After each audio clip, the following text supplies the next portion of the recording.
Hello, everyone, and welcome to the Future Space. I'm your host, Daniel Fox. Our guest today is Lane Bess. Lane is the principal and founder of Bess Ventures and Advisory, a family office fund supporting technology firms that innovate and disrupt across multiple market sectors. He has led and built some of the world's largest cybersecurity companies, including Palo Alto Networks and Zscaler, both of which helped lead to IPO. Lane also serves as a trustee at Carnegie Mellon University and supports philanthropic interests across health and social issues. On December 11th, 2021, Bess flew to space aboard Blue Origin New Shepard, and then again on February 25th, 2025. Lane, welcome to the Future Space and welcome back to Earth. Oh, thank you. It's a pleasure to be here with you. Lane, what would be 3 words that capture the essence of space? Peaceful, thought-provoking, hyphenated word, and exhilarating. Peaceful.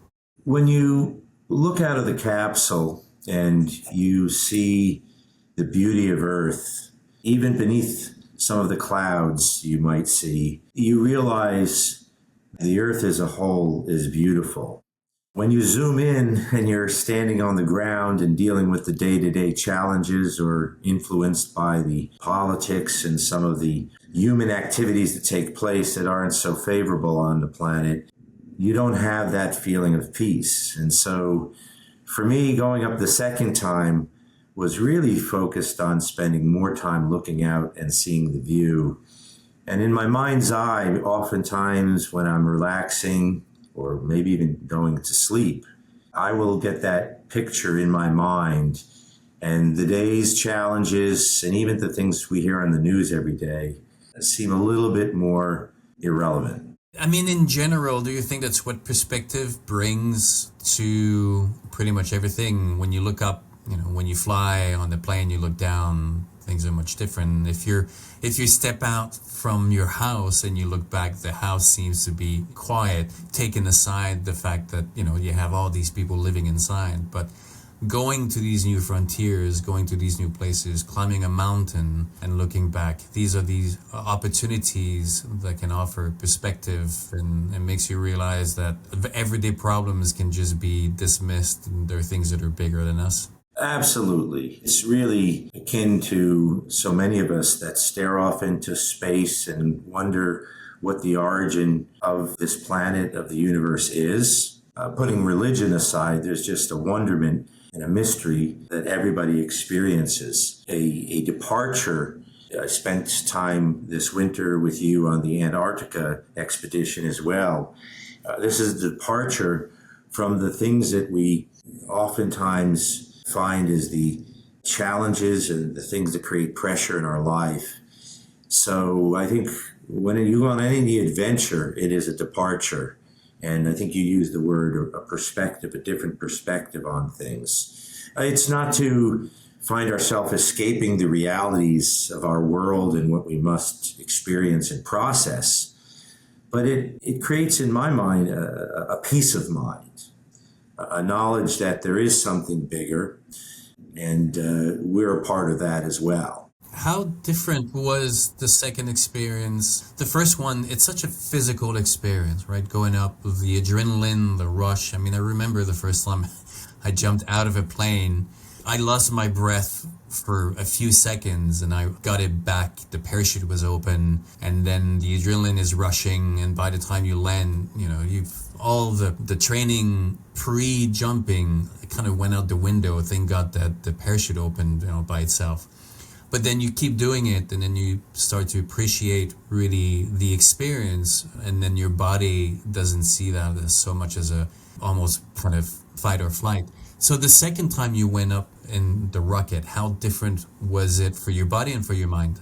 You described that almost perfectly and to my own experience. And I'd say, first of all, there are people who don't fear these kind of adventures, whether it's jumping out of a plane with a parachute or going up on a rocket. That's fundamental to the activity itself, right? And if you are one of those people, maybe you love very intense amusement park rides, you're a candidate for these experiences. But when you do experience it the very first time, as you described, it is such a rush to the senses that you almost can't fully process it, right? I mean, the fall from a plane in a parachute, maybe that's a 10-minute experience from the time you leave the plane till you hit the ground with the parachute. Blue Origin adventure was, all in all, about 14 minutes from ignition to full recovery on Earth. And so for me, the first time was such a rush. While I had the video and the pictures that I could relive that, and I do oftentimes, the experience to the body was something that was so quick that I wanted and needed to do it again. So the second trip to me was great because I knew exactly what I was going to experience along every phase of the mission. And I was able to decide which pieces of it I wanted to focus most of my attention on. And for me, it was the view. In fact, amongst the 6 of us that went up in Mission 30, I was obviously the only one who was going on a repeat trip. And so many of the questions they had to me are, what will I experience? What will it be like? I answered those questions, of course, but I focused more on what I would do if I were you on your first trip. And I focused each one of them on the view. In fact, so much so that 2 of the other astronauts spent probably the majority of their time in their seat enjoying the view. And even the others that partook in some of the weightlessness as well spent a large portion and ultimately thanked me, because that view is the connection of so many of the things I've already shared with you on this call, that feeling, that presence of who we are and what this planet is. That is the thing that is unique about the experience. The loss of gravity can be experienced on Earth in a zero gravity flight or in different ways, but the view itself, and because it is such a physical experience, your body takes over and your mind takes a back seat on your first flight. And this is one of the reasons why doing these things several times, you get to appreciate them even more. I mean, I wrote this piece about going to Antarctica for the same reasons. It's the first time you go down, you're so impressed by the scale of everything, and it's such a foreign land. But then once you keep going back, you start to see things differently. It's like going to Times Square for 5 minutes.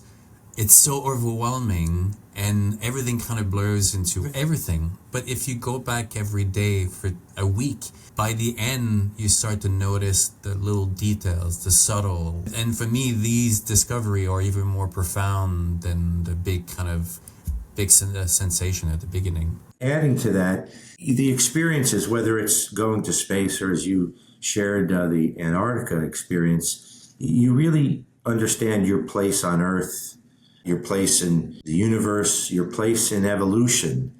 You really begin to ponder how humans have come so far, and in particular in the last 100 years, if not in the last couple of decades. While we did land on the moon in the late 1960s, the real full velocity of the learning and acceleration of space has been really within the last 20 years, and one would argue maybe even within the last 10. And so everything is accelerating at such a pace that I can only imagine. I wish I could live another 100 years and experience some of the space exploration that others after us will have the opportunity, and maybe the affordability more so, to experience. The thing that I have a lot of pride in is on the first flight, I took my son, and will forever be known as the first parent and child to travel to space together. When we think about the Star Trek adventures and the families that live and habitat in space, we'll always be the first of 2 family members to go together. So there's a lot of aspects of this that just you reflect upon humankind as a whole, evolution as a whole. Well, so that's a great segue for the second question. There was this technology story of space, there was a science story of space, but what would be the human story of space for you? For me, it's really the progress that technology has made. You know, our existence as a planet the existence of all planets and solar systems and galaxies. These are the result of something we still probably can't comprehend. But for me, the curiosity that man has and the motivation to press the limits and go beyond our planet, this is something very unique. I don't want to say it's singular within the universe, but it's very unique amongst the human brain, the species. And so to me, the willingness and the drive for humankind to address its curiosity and do it in an intellectual way that transcends simple evolution, right? Again, I'll reference our time in the Antarctica. You look at tremendous advancements in terms of the way animals, mammals adapt to their environment. This is something which is an evolution. But what you do when you travel to space and you solve a curiosity that only man has the intellectual ability or capacity to address. That's exciting to me, and to me, that's what I ponder when I think about that, the adventure to space. We know that life can exist on the planet for hundreds and hundreds of millions of years without getting anywhere further than existing, right? The dinosaurs were around for hundreds of years, and had it not been for the randomness of the universe resetting the field, most likely the dinosaurs would still exist today. That event allowed the rise of the mammals and us, and within a short time now we're about to be the ones taking life beyond the planet. And if nature has a drive to connect on the planet, then that drive is the same in the universe. And now we're that medium, that agent that is making this possible. So not only we have a duty now to keep going. Did you always look at space in that way, or this is something new? I have, but the other thing that I viewed when I thought about and I think about space is the fragile nature of our planet. And again, I'm not the person who can advocate necessarily for environmental safety and things like this. But when I think about it, particularly when in 2.5 minutes, we were beyond the gravity of Earth and in space, you recognize that there is an equilibrium in everything from the way our planets orbit the sun, the impact that moons and other planets have around our gravitational pull. And you just recognize that there is an evolution to humans, but there is a fragile nature of the planet. And we can talk about conservation efforts and things like this. That's not the purpose of today's conversation. But when you see the Earth from 80 miles up, or even from further, which some of the astronauts that have gone to the ISS and to the moon itself see the Earth, you realize that there's an equilibrium and a balance that in many ways mirrors the fragile environments that so many living things on Earth are subject to. And I'm not a doomsday person, but you think about the time this planet has existed, and as you pointed to, the time that humans and other living things have occupied this planet, it's just such a small amount of time in the broader sense of the universe.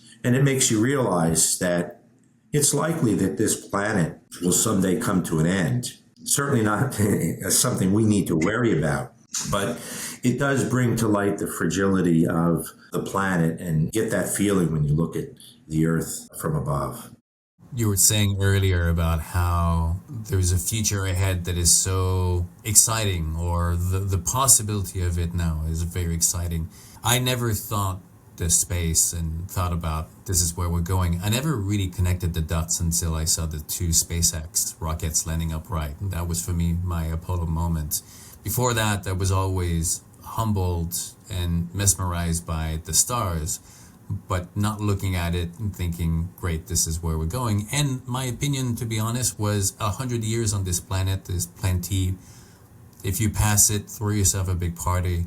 But now, if someone offered me to live 500 years, even if those 400 would be be homeless, I would take it without any hesitation, because it's like we're opening a door now, a new door, in where the idea of the future forward is going to be dramatically different than what we understand of life today. Are you excited about all these new technologies? Absolutely. I am a technology person myself. In fact, I'm speaking to you from one of the companies that's in the semiconductor AI space that I'm involved with. And just the thought of where we're going, we go through a series of evolutions, or I even could call them revolutions. We saw this in the Industrial Revolution, which lasted a good part of the 20th century. We came to the Internet Revolution, which has advanced us in so many ways. In fact, one would argue that the advancements in technology in the Internet and other spaces have been the things that have afforded us to go to space. Let's be clear. Jeff Bezos, by leveraging the internet to create the most amazing retail platform in the world, created the wealth to fulfill his passion to build a company like Blue Origin. So one would argue that technology advancements like the internet fueled PayPal. Elon Musk, where he began, as an entrepreneur, was an online platform for transaction processing. So this technology revolution led to the ability for people like Jeff and Elon to fund these space exploration companies. The other way we would have done it would have been the normal way we fund NASA and other types of things. So technology itself is exciting, and I think will continue to push things forward and help us push the boundaries of how far we can explore on Earth and in space. And we take technology for granted. I think that when people look back into the past and they look at it with this structure around them, that they don't recognize how it came together. But you can't just take these things out of the equation. It's a package. It's two sides of the same coin. And moving forward with AI and with the technology, I mean, every day you're hearing about these groundbreaking discoveries. I mean, you're right in the middle of it now. You were in cybersecurity and now you're in AI. What do you see some of the biggest developments now with AI? Well, certainly the ability for us to process information and data and learn and react quicker. So I think there's going to be an acceleration of learning, intelligence, and creating. And that's regardless of whether AI is being used in the form of just software solutions, things that allow us to search information quicker, or in technologies such as semiconductor areas. This will proliferate, and I have said it to many people, and it's why I'm so excited to still be active in tech, and that is that this is the next revolution. There was the internet revolution, which goes back into the late 90s, 25 years plus or minus ago. Now we're facing another revolution, which will be the AI revolution. And I think this will advance everything. But I want to point to something that I think is critically important. There was a time in evolution or in man's existence when they didn't have the intelligence to create, let alone destroy. Now we're actually at a point where we've been able to use technology to advance our interests and create. But that technology in this century, in the last century, has the potential to destroy as well. And when we talk about this, we can talk about it in simple scientific ways. Nuclear risks, the way we use technology in warfare, drones, AI, driving drones. When we look at, in my industry that I've been very active in, cybersecurity, this AI, there's a form of AI which is a dark AI, which allows bad actors to use this technology to bring down companies, banking systems, attack governments. So at the same time that technology, mankind's curiosity, adventure, AI has and will continue to advance the potential of what we can do, it also has the potential to be the demise of mankind and perhaps even of the planet. There was a quote which I made in an interview following my last trip on Blue Origin, where I said the only limitation to humanity's creativity and progress is humanity's ability to get along. And, that in and of itself perhaps is my biggest fear on earth, humanity's ability to get along. When you think about progress, when people come together and technology and people come together and they're all aligned and in the same direction, kindred spirits, amazing things happen. But when those things are juxtaposed or competing or combating, this is a great unknown. So to some degree, there's evolution, there's technology, revolution, and then there's humankind's use of all of these things. Do you think that the fundamentals of that have always existed? If we look back at the past, our society has been through these profound transformation and facing different technology. You read about the arrival of the printing press and how disruptive it was, and the church actually made it illegal for everyone to have a printing press because information was controlled by other people. Is AI really just a really powerful technology that is disrupting everything, while at the same time there's a lot of opportunities for damage? There are millions of people that wake up in the morning trying to figure how to make this work for the benefit of everyone. I think people's general interest is to do for good and create for good. And so if you were to tell me on the balance or ask me on the balance where I think AI and other advancements will take us, I think it leans toward the good. I think the outcomes and the potential of things we can do are for the good. I think the thing that is juxtaposed to the good is the thirst for power, right? I'll go to those specific examples you gave, and I've pondered these myself many times. At the end of the day, the creation of the printing press and communication and media was about power. If I can control what people are consuming information-wise, we see this in some of the governments. And again, we won't pop politics here today, but when you take a look at governments, dictatorships, and how they control information and create a belief system amongst their people who live in their countries, this is about power and control. So when you think about AI and to the degree to which AI will be used for power and control, these are the things that create risk for stability on the planet, and also the negative perception of AI being a bad thing. Fundamentally, it's not a bad thing. It follows the path of human interest to create for the good. And we just need to see more of that. So you were in cybersecurity, you're in AI. Are you looking, and you've been to space, are you looking at space as a component of your business model, with using the moon maybe as a place for a server or the network structure? How is space being incorporated into your vision of technology? I don't know that I have as high aspirations as settling Mars as Elon Musk does. Of course, aspirations drive a lot of activity and advancements in technology, so I don't have any negative view of that. Certainly, if it happens, it'll happen well after I'm gone. But when I think about space and how it impacts technology, and people have asked, when does space really become something that humans are getting benefit from? We see this in I'll use Starlink as an example. Starlink is the best example of where space is serving a real purpose in advancing technology.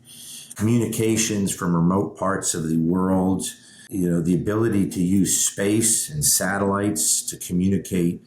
This is going to change the fundamental communications capability. In fact, I imagine that typical networks that we have on Earth that are wired, even wireless, are probably going to be surpassed by the potential of satellite communication, both video, audio, using satellites. This is probably the first real utilization of space technologies. But going beyond that, being able to go to the moon, find rare earth metals and other types of elements and things that can better serve man. I don't imagine necessarily us becoming a major mining company on the moon, although I do believe there will be benefits to going to these planets and learning and advancing our overall knowledge of the universe and our life on this earth. During the age of exploration, when countries started to navigate the oceans and there was new territories to conquer, out of this, East India Company became the biggest corporation in the world, covering the entire Earth until it was dismantled. Now, looking at space, we see that Starlink has become, by default, a dominant product out there. Is Starlink and SpaceX the next India company just because of the nature of they've taken ownership of the domain, and it's going to be really hard even for Blue Origin with its own strategy of doing it for anyone else to get in? I had this very discussion at dinner last night with some investors that we were discussing investing in space technologies. And by the way, I'm an investor in SpaceX, and I did that primarily because I believed, put aside some of the rocket and delivery mechanisms that SpaceX has, it was the Starlink piece of the equation. Coming from a telecommunication internet background, I saw the potential of that. This will be a $1 trillion company. This ultimately will surpass the value of Tesla. And, you frame it pretty interestingly.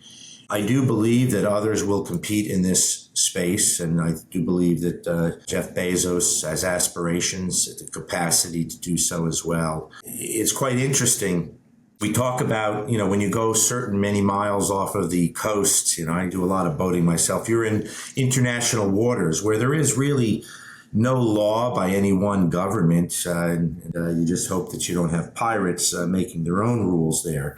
What's being done in space right now is kind of akin to that. Those are international waters. I mean, for all we know, Elon Musk and others can deploy millions of satellites. And I don't want to use a term too negatively, but littering space with satellites for the benefit of commercial services, such as Starlink and other things. And I don't imagine in the same way that countries like China can take open waters and create islands and say, this is an extension of our country.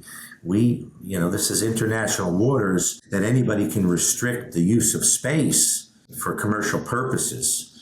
So I do believe that this is an aspiration that Elon Musk has. And again, I don't say that with negativity. I think he, like Andrew Carnegie, going to Carnegie Mellon University myself, I have a lot of appreciation for his impact on the Industrial Revolution. This is what Elon is doing with technology now. I think it's necessary. It's just the necessary pressing forward of humankind. While I do get concerned that space becomes a litter zone for so many things flying and falling to Earth on occasion, once again, I think the progress of mankind that it drives is critical and is important.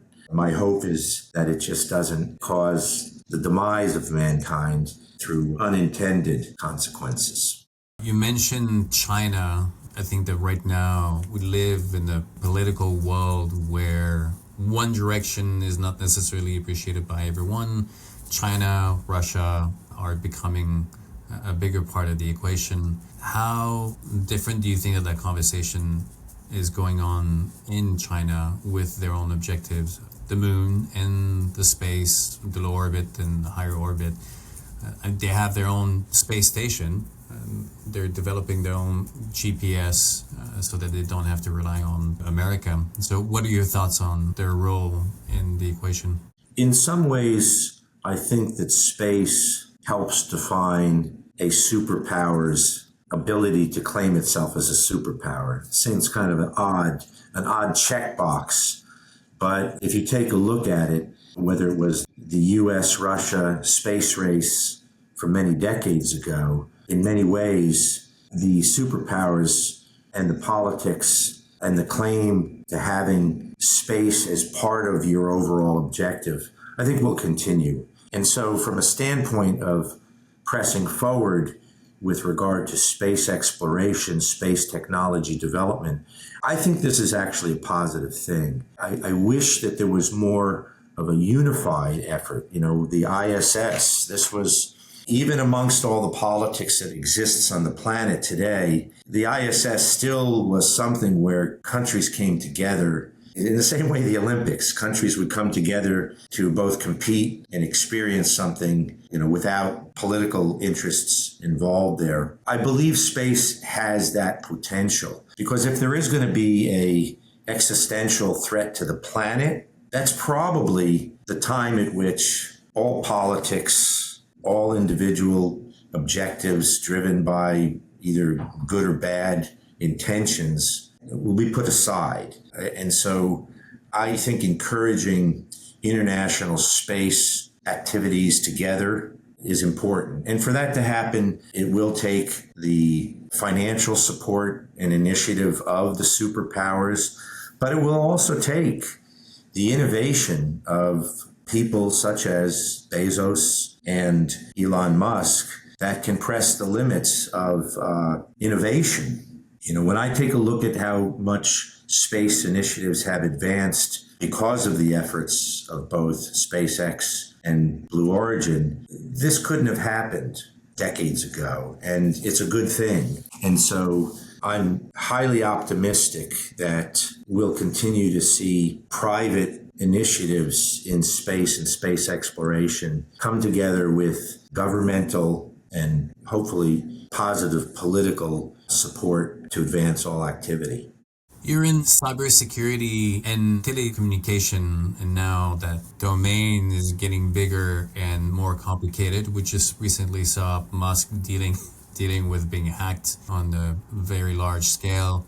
Are you surprised of how the system can work itself despite how fragile it is? I mean, you were talking earlier about the fragility of the planet, but at the same time, can you make a parallel with the fragility of the world that we live in and how vulnerable it can become super easily? Yeah, I'll try to make this a somewhat short story, but some people don't know that I was the product manager that launched at&t's internet business back in the early 90s. It's when I first got exposed to Jeff Bezos and Amazon when they were first starting the company. At the time, at&t had asked the team of people that were working around me and I was working for to stop the internet because it was going to change the way the business was going to operate. And ultimately, you couldn't stop it. It was going to take on its own form. At the time the internet was launched, nobody necessarily thought about the risks, the security risks, the risks to the financial institutions through cyber attacks. And, from my standpoint, with technology, there are always some vulnerabilities. And in the case of cyber, this is something that is going to be a constant challenge. I actually believe that, and of course, I'm not the only one to believe this, that the biggest frontier for battle and war is going to be cyber in the future. At the end of the day, the ability to debilitate government organizations, financial infrastructure and systems, just general communications, will be affected by cyber threats. And we can talk about physical systems of launching, whether it's nuclear attacks or other types of warfare. Ultimately, these are connected through technology. And this technology is rarely what we call air-gapped, fully air-gapped, where it is disconnected from the internet or disconnected from the cloud. It will become more and more difficult to keep these air-gapped environments in such a way that they can't be susceptible to cyber attack.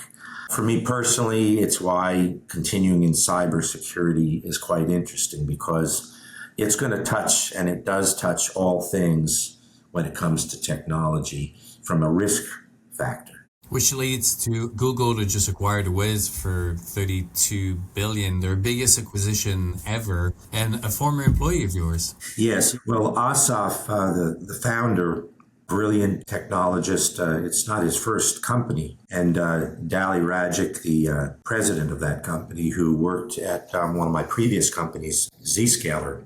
This is a statement about how critical internet infrastructure is going to be.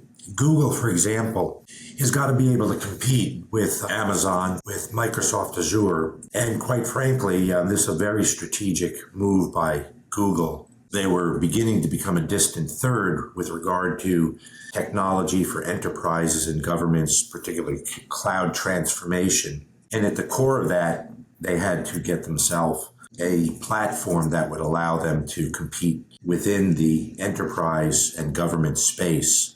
With very strategic acquisition. Companies like Google don't make that kind of a monetary expense investment unless it's very strategic. I consider Wiz to be as much a cyber move as it is an enterprise infrastructure management acquisition by Google. So I think it's supportive of what I said before with regard to technology, infrastructure, cyber continuing to be a necessity as mankind moves forward. And as you can appreciate, the systems that manage and control so much of the space technology, space exploration, are impacted by networks and the internet. So in some ways, it all comes together. Closing on our conversation, Lane, for someone who has built several companies, successful, been to space, your connections in all these emerging fields, what would be Lane's 3 words of wisdom? I would say positivity, creativity, and willingness to, this is more than one word, but risk aversion, willingness to adventure and explore without concern of any consequence. Well, you've definitely put those words in action. So anything in particular that you're working on right now that you want to share in terms of new projects, new endeavors? Well, I'd probably point to the 2 companies that I'm involved with. My current company, Deep Instinct, leverages very sophisticated AI. People have asked the question as to why I'm still involved in cyber after some great successes. People say you should be off enjoying more space trips and other adventures. But the reality is, I've been 25 years in cyber, and my biggest belief is that the advancement of cyber threats with AI is going to be quite risky. And unless you're using technologies like deep neural networks, which is what Deep Instinct focuses on doing, it will be very difficult to fight fire against the fire of bad AI. So I continue to put energy towards advancing cyber prevention to make sure that we could keep on balance the goodness of AI and not let the bad creep in.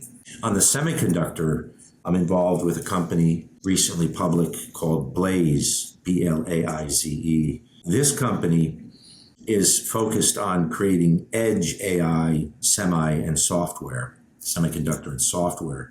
And we've had a lot and seen a lot about the interest of data center-based generative AI. It's ChatGPT. You've got these large data centers.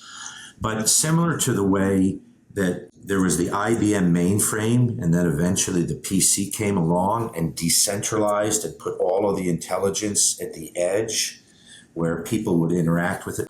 Edge AI chips, semiconductor software, is where a large portion of innovation is going to take place. So I think we'll see a shift over the next decade away from the data center focus, the huge value that's been built by companies like NVIDIA, and more companies are developing AI-driven semiconductor on the edge. Everything from autonomous vehicles to robotics to real-time security systems that can do facial and weapon recognition and act quickly. So edge technology and semiconductor is probably where I'll spend a good part of my next decade. It's an interesting future, that's for sure. Have you ever seen the movie Hackers with Angelina Jolie? The idea that cybersecurity is handled by one person was always fun to watch at. I enjoy watching those movies because they're actually well thought out. The potential exists for these things, but I'll be on the positive side of trying to prevent a lot of those things. Now, with realities like Neuralink, where technology will be embedded within us, security is even more important. So, Lane, it's always fun to have chat together. I always enjoy our conversations. I'm looking for more, whether now in the Galapagos or we'll see you in Miami. but looking forward. I look forward to my next adventure in the Galapagos with the future of space. And Daniel, I appreciate you for driving a lot of this activity because you're bringing these experiences to many more people. Appreciate it. Thank you. Thank you.